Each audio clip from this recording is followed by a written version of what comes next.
बेटा हम अब कंटिन्यू करेंगे chapter number 2 financial management compulsory subject ratio analysis.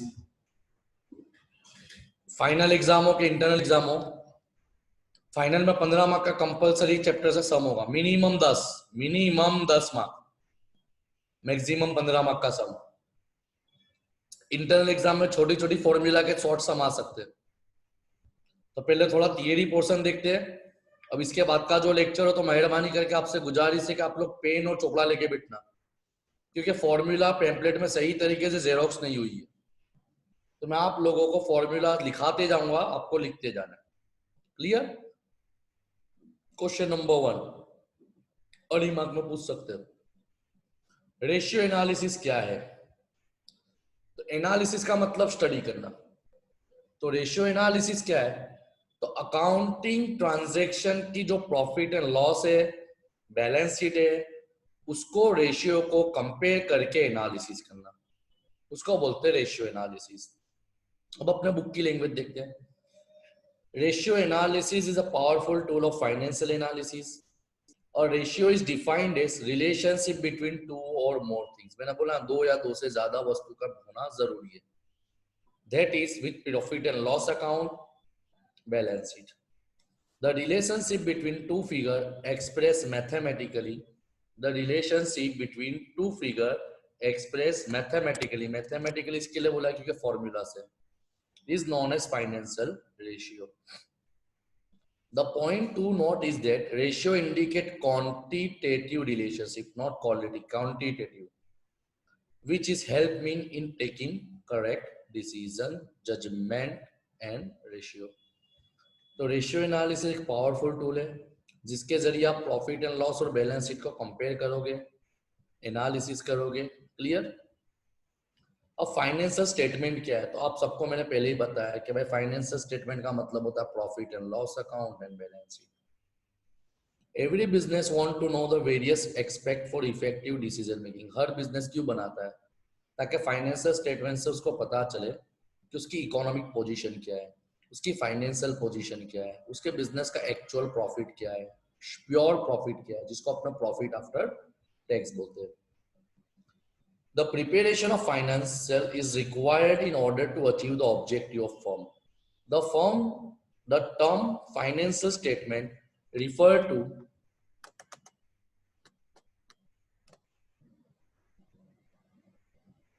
yes, now it is readable in systematic form. The term financial statement refer to collection of data on the basis of accounting principle। क्योंकि जो आप profit and loss बनाते हो, balance sheet बनाते हो, cash flow statement बनाते हो, final account बनाते हो, वो कंपाउंडिंग अकाउंटिंग रूल से बनते हैं, जिसको अपने बोलते हैं gap, GAAP, generally accepted accounting principle के जरिए, अकाउंटिंग रूल्स के जरिए, अकाउंटिंग कॉन्सेप्ट, कन्वेंशन और स्टैंडर्ड के जरिए अपने तैयार करते हैं। और फाइनेंशियल स्टेटमेंट क्या बताता है? इनकम स्टेटमेंट, जिसको अपने प्रॉफिट एंड लॉस बोलते हैं। The term income statement is also known as trading and profit and loss account. This is the first stage of preparing final account in accounting cycle. FY BCom में पढ़ी होगी आपने। The purpose of preparing this account is to determine net profit or net loss of the various business for the accounting period। Profit and loss से क्या पता चलता है कि नेट प्रॉफिट कितना हुआ है, नेट लॉस कितना हुआ है, जिसको अपने क्या बोलते हैं? Profit after tax. कि भाई सब कुछ माइनस करने के बाद जो कुछ बच जाता है उसको नेट प्रॉफिट बोला जाता है। Number 2 balance sheet. तो बैलेंस शीट क्या बताती है? तो बैलेंस शीट तुम्हारे बिजनेस की फाइनेंशियल पोजीशन बताती है। देखो लिखा हुआ है, बैलेंस शीट में be defined a statement of financial position of any economic unit disclosing at given moment of time asset is covered और डेप्रिसिएटेड कॉस्ट और indicated value, its liability and its ownership. जिसको तुम account में क्या बोलते थे? A is equal to C plus A, asset is equal to capitals plus liability. यानी आपकी बिजनेस की फाइनेंशियल असेट कितनी है, लायबिलिटीज कितनी है, इक्विटीज कितनी है, और इसके साथ साथ ये भी पता चलता है कि whether your financial position is strong और वीक। क्लियर? तो देखो बैलेंस शीट में ऑल्सो भी described as statement of source and application of fund. Sources of fund का मतलब कहाँ कहाँ से पैसा आ रहा है, एप्लीकेशन का मतलब कहाँ कहाँ पैसा जा रहा है। Point number 3 cash flow statement. Already अपने एसवाई बीकॉम में फोर्थ सेम में पढ़ा था, बट जनरली आपने एग्जाम नहीं दी तो आपको मालूम नहीं होगा। ये दोनों दो चीज पढ़ी थी, कैश फ्लो भी पढ़ाई थी मैंने, फंड फ्लो भी पढ़ाई थी। दोनों में डिफरेंस क्या है, तो पहले कैश फ्लो देखते हैं। तो कैश फ्लो क्या बताता है कि आपके पास कितना कैश बैलेंस अवेलेबल है, because cash is a liquid asset, more liquid. Current asset तो है ही मगर लिक्विड असेट है। तो it is prepared as per accounting standard 3। It indicate the flow of cash और लिक्विडिटी पोजीशन, कि तुम्हारी बिजनेस की लिक्विडिटी पोजीशन कैसी है। This statement show changes in cash position from one period to another. It can be computed by taking into account sources and uses of fund. अपना पढ़ा था cash flow before operating activity, cash flow before investment activity, cash flow before financing activity. तीनों तीन को तैयार करते थे तो बनता था कैश फ्लो। कैश फ्लो में यही पता चलता है कि आपके पास कितना कैश इनफ्लो है, कितना कैश आउटफ्लो है, जिसके वजह से आपकी लिक्विडिटी पोजीशन डिटरमाइन की जाती है। Next one is fund flow statement. Fund flow, fund कहां से फंड आया, कहां फंड इस्तेमाल हुआ। पढ़ा था फंड फ्लो ऑपरेशन, पढ़ा था 3 स्टेटमेंट बनाते थे। Fund from operation, statement of change in working capital पहला बनता था, फंड फ्रॉम ऑपरेशन ने तीसरा बनता था फंड फ्लो स्टेटमेंट। याद हो तो मैंने बोला था, नहीं भी बताया था कि जो स्टेटमेंट ऑफ वर्किंग कैपिटल का आंसर होगा वही आपका फंड फ्लो का आंसर होगा। Clear, increase in working capital या डिक्रीज इन वर्किंग कैपिटल। तो fund flow statement, in order to know the moment of fund, the balance sheet of two period, that is beginning and at the end of the period, are compared and statement of fund is prepared. It is called fund flow statement. ये क्या बताता है, कहाँ कहाँ से fund आया और कहाँ कहाँ फंड यूटिलाइज हुआ। It help to analyse change in net working capital. Net working का मतलब आपकी वर्किंग कैपिटल इंक्रीज हुई है कि नेट वर्किंग कैपिटल डिक्रीज हुई है। तो ये तुम्हारे होते हैं स्टेटमेंट। क्लियर। अब इसका एनालिसिस क्या होता है, क्योंकि मैंने बताया चारों चार स्टेटमेंट तो पढ़ना है। तो बेसिकली अपने सिलेबस में तो खाली रेशियो एनालिसिस है, मगर 12 कॉमर्स में आपने पढ़ेगा तुलनात्मक, उसको बोलते हैं कंपैरेटिव फाइनेंशियल स्टेटमेंट। समान माप, common size statement. Trend analysis, pure theory. Ratio analysis, गुणोत्तर, आपने पढ़ा था सूत्र वाले। वही चीज यहाँ पे रिपीट होती है। तो कंपैरेटिव फाइनेंशियल स्टेटमेंट का ये थियरी पोर्शन इसके लिए पढ़ा रहा हूँ, बाकी बेसिकली अपने सिलेबस में रेशियो ही है।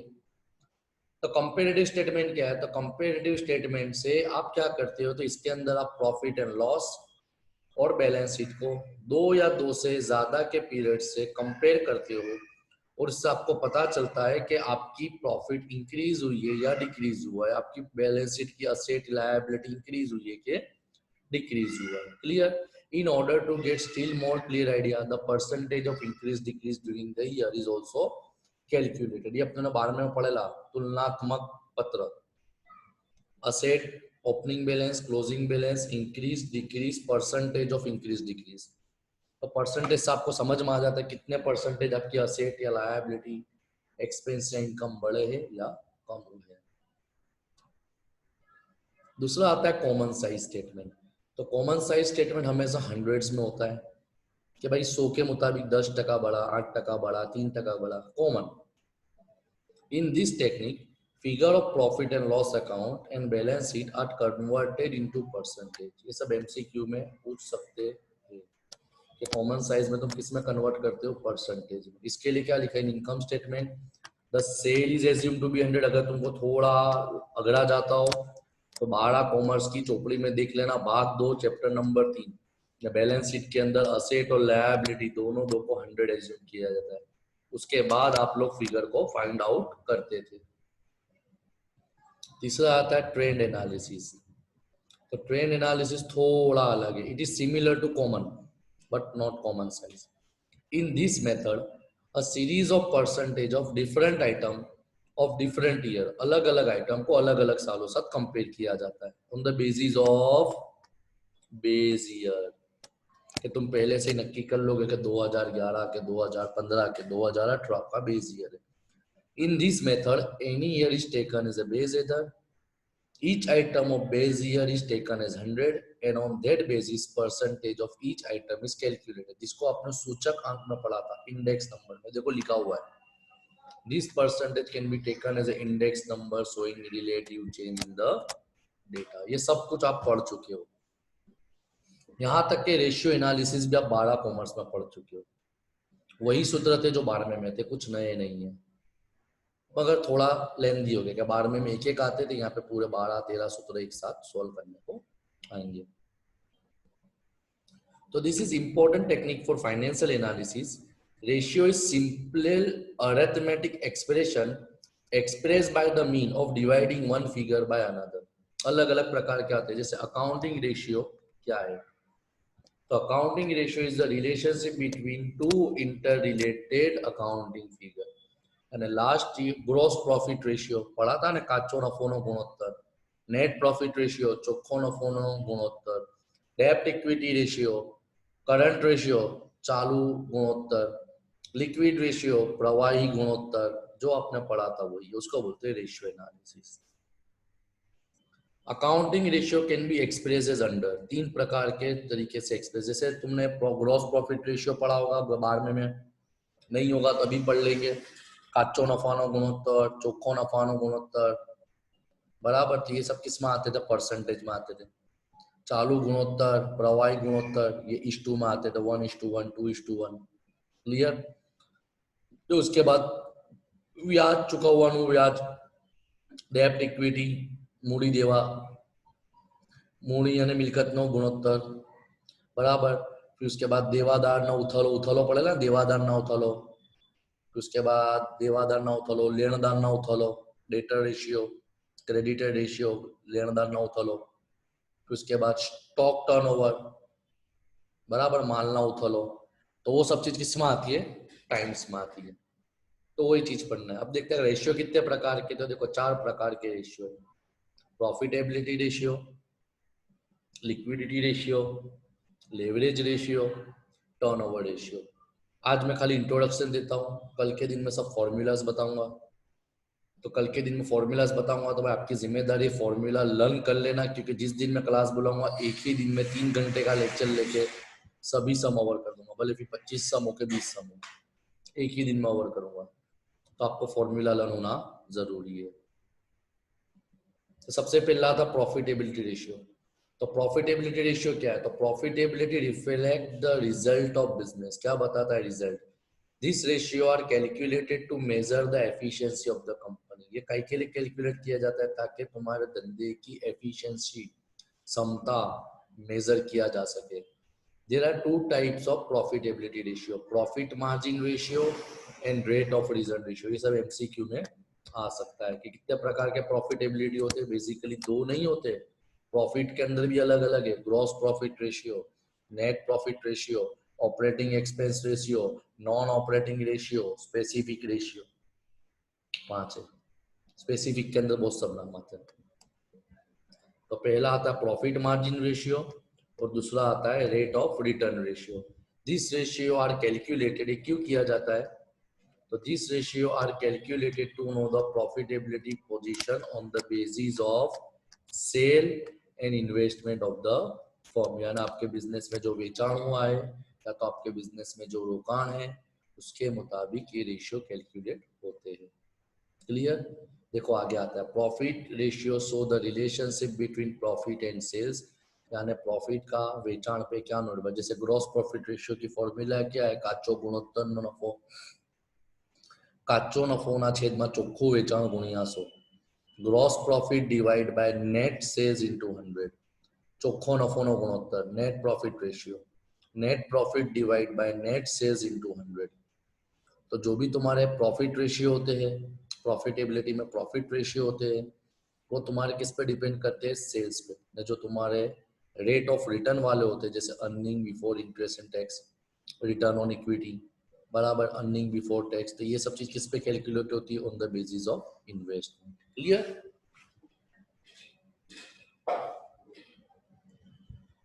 सेकंड टॉपिक आता है लिक्विडिटी रेशियो. तो लिक्विडिटी रेशियो क्या बताता है? तो लिक्विडिटी रेशियो तुम्हारी रीपेमेंट कैपेसिटी दर्शाता है कि तुम्हारी बिजनेस की रीपेइंग कैपेबिलिटी क्या है, तुम्हारी लिक्विडिटी पोजीशन क्या है। इसमें दो ही रेशियो है, ज्यादा नहीं है, दो ही रेशियो है, चालू गुणोत्तर, प्रवाही गुणोत्तर, current ratio and liquid ratio. देखो देखते हैं, जैसे liquidity means ability of firm to pay short term debt as when they become due, यानी कंपनी की पे करने की ताकत दर्शाता है कि कंपनी अपने डेट किस तरीके से पे करती है। इस current asset are available with you to pay the current liability, क्या तुम्हारे पास इतनी चालू मिलकत है जिसके जरिए आप चालू जवाबदारी की भरपाई कर सको। Therefore current assets will be enough to pay the liability of the firm. Current assets will be converted into cash, पढ़ा था कि चालू मिलकत किसको बोलते हैं? Current asset, debtor, bills receivable, cash balance, bank balance, inventory, prepaid expense, short term investment, ये सब क्या करंट असेट है जिसको तुम जल्द से जल्द कैश में कन्वर्ट कर सकते हो, इसके लिए इसको करंट बोला जाता है।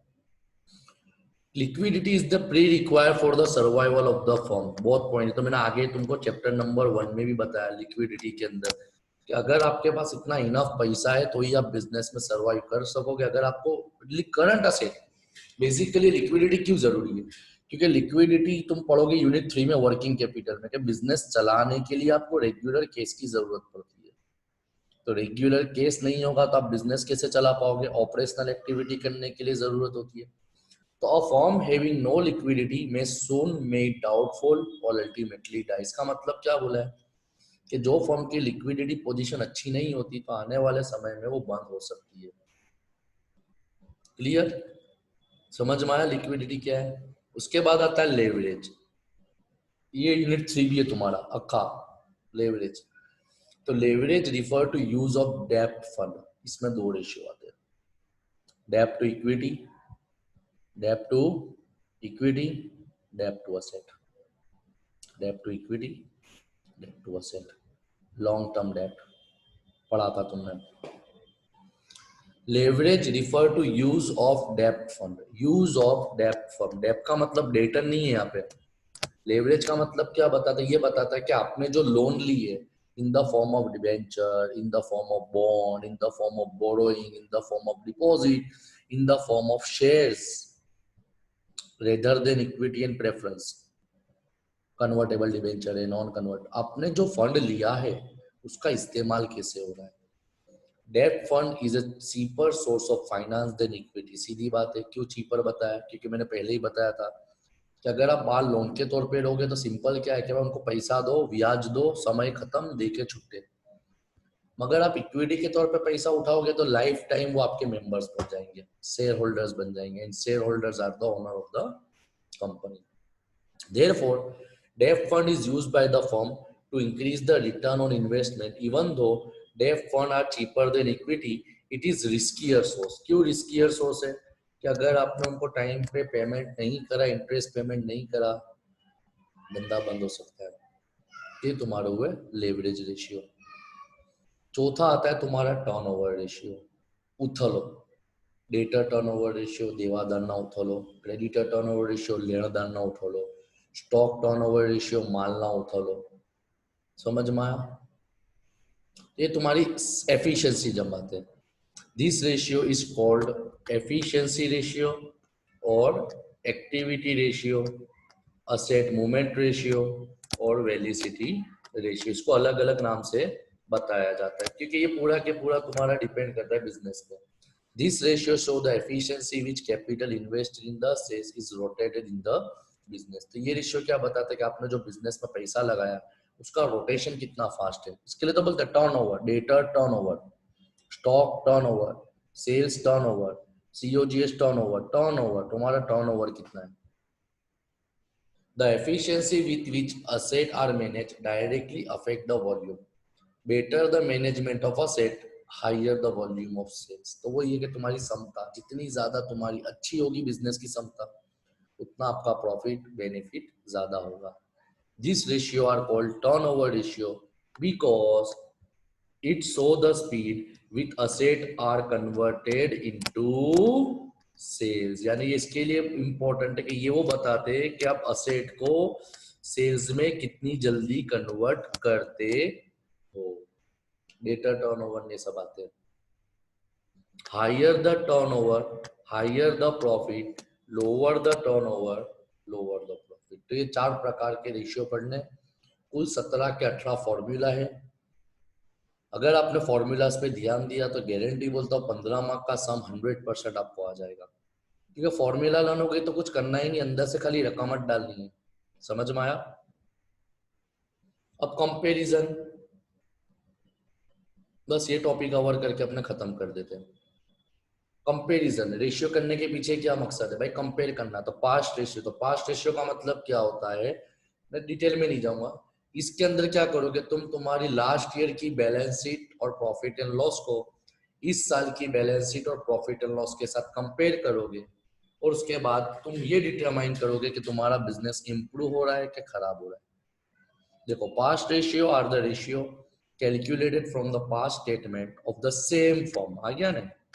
जैसे 2018-19 में मेरा क्या था, profit and loss balance sheet, 19-20 में profit and loss balance sheet क्या था, दो बैलेंस शीट को मेरे ही बिजनेस की मैं कंपेयर करूंगा, उसको बोलते हैं past ratio. Competitor ratio, competitor ratio का मतलब क्या होता है, मैं अपनी प्रॉफिट एंड लॉस, अपनी बैलेंस शीट मेरे कॉम्पिटिटर की प्रॉफिट एंड लॉस और बैलेंस शीट के साथ कंपेयर करूंगा, और उसके बाद मैं एनालिसिस करूंगा कंपेयर टू उसका बिजनेस, मेरा प्रॉफिट ज्यादा है, सेल्स ज्यादा है, टर्नओवर ज्यादा है कि नहीं है। Clear? Competitor ratio are the ratio of some selected firm, especially most progressive company. मैंने बोला जो मेरा कॉम्पिटिटर है। By comparing the ratio, financial position in respect to competitor can be known. तीसरा आता है इंडस्ट्री रेशियो, इसके सम्स आते हैं इंडस्ट्री रेशियो के। कॉम्पिटिटर के रेशियो का अपने सिलेबस में सम नहीं है। पास्ट रेशियो और इंडस्ट्री रेशियो दो टाइप के सम है। तो industry ratio are the ratio of the industry to which firm belong. By comparing ratio with industry ratio, the firm position with other industry can be understood. मैंने ऐसा नहीं बोला खाली मेरा एक क्लास का कॉम्पिटिटर है, जैसे एग्जांपल के तौर पे मिस्टर ए क्लासेस मेरे कॉम्पिटिटर है, तो मैं ए क्लासेस के साथ जो कंपेयर करूंगा उसको बोलेंगे कॉम्पिटिटर रेशियो। मगर परोडा की पूरी एसोसिएशन का रेशियो है, उसमें 200 क्लास है, तो 200 क्लास का रेशियो विथ माय रेशियो मैं कंपेयर करूंगा, यानी कि एक इंडस्ट्री को अपने साथ कंपेयर करूंगा। उसके बाद एनालिसिस करूंगा कि इंडस्ट्री के एवरेज के मुताबिक मेरा एवरेज कैसा है, मेरा प्रॉफिट कैसा है, मेरा लॉस कैसा है, उसको बोलते हैं industry ratio. Next one is project ratio. Project basically depend करता है time, situation, business condition. Project ratio are the ratio developed by using projected statement of the firm. आ गया ना? द कंपैरिजन ऑफ करंट, अभी हो, past हो, future हो, regarding strength of the business, weakness of the business, opportunity in the business, उसके हिसाब से कंपेयर करना। यूजर ऑफ फाइनेंशियल इंफॉर्मेशन आप लोग पढ़ लेना, ये FY BCom में जो आपने स्टेट में पढ़ा था वो है। अब नेक्स्ट टाइम मैं यहाँ से स्टार्ट करूंगा प्रोफोमा से, तो मेहरबानी आपसे गुजारिश है आप लोग पेन चोपड़ा लेके बैठे, क्योंकि मैं देखो यहाँ फॉर्मूला में लोचा आ गया, gross profit ratio is equal to underline 100, ये फॉर्मूला बनी नहीं है। तो आप हो सको तो पैम्पलेट में लिख लो तो भी चलेगा, पैम्पलेट लेके बैठना, पैम्पलेट मैंने आपको प्रोवाइड कर दिए। तो क्या क्या आता है वो सब चीज मैं तुमको एक्सप्लेन करूंगा नेक्स्ट लेक्चर में, सभी 17 और 17 फॉर्मूला में आपकी कवर कर दूंगा। नहीं देखो छोटे छोटे समय MCQ में ऐसे आते हैं। क्लियर? चलो टेक केयर।